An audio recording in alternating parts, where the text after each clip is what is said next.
Hello everyone, good morning. আশা করবো তোমরা সকলেই ভালো আছো, আমিও ভালো আছি। আমার আরও একটা নতুন ব্লগে তোমাদেরকে স্বাগত জানিয়ে আমি আমার ব্লগটা শুরু করলাম। দেখতে থাকো, আশা করছি তোমাদের সকলের ভালো লাগবে। তো আজকে শনিবার এখন বেজে গেছে 9:45। উঠেছি অনেক সময়, তো ব্লগটা শুরু করতে করতে দেরি হয়ে গেল। শানকে ডাকতে এসছি, 10টার থেকে পড়া, এখনও ওঠে না। না ডাকলে জীবনেও উঠবে না। পরীক্ষা চলে যাবে। ঘুম ওর আগে, ঘুম আগে, আগে ঘুম।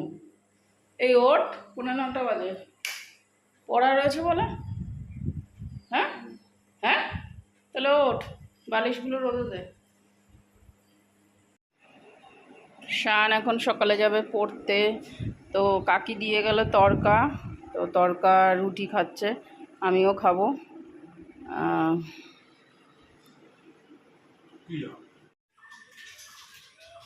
উচ্ছে গাছ হয়ে গেছে এর মধ্যে, বাবা বাবা। এটা নাও, এই কালারটাও টকটকে কালার, টকটকে গোলাপি। তো এই যে মুখে এখন মেখেছি চারকোল। হ্যাঁ, স্নান টান করা হয়ে গেছে, এখন চারকোল মেখেছি। মেখে বসে বসে টিভি দেখছি, একটা তোমার সানডে সাসপেন্স দেখছি, যেটা কিনা ছিল মীরের নিকষ ছায়া। এগুলো দেখতে আমার খুব ভাল লাগে, মানে অডিওটা শুনছি আর কি।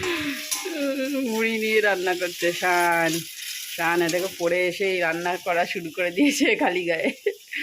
আমি বললাম স্নান করে বাজারে যা, বাজার করে নিয়ে আমার একটু সবজি সাবজা নিয়ে আয়।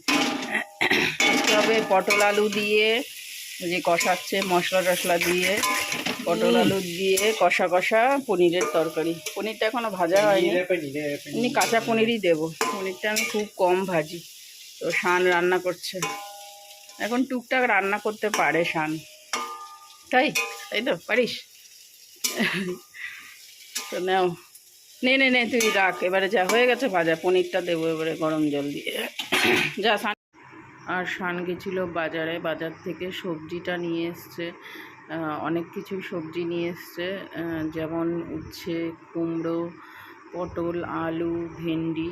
আমি সব লিখে দিয়েছিলাম লিস্ট করে, তো সেই লিস্ট অনুযায়ী আমাদের পাড়ারই একজনের কাছ থেকে সবজিগুলো নিয়ে এসছে। তো ওইগুলো বললাম ফ্রিজে রাখ, আর এই আলু আর রসুনগুলো আমি আমার ওই ঝুড়ির মধ্যে রেখে দেবো। এই যে লিস্টটা করে দিয়েছিলাম ওকে।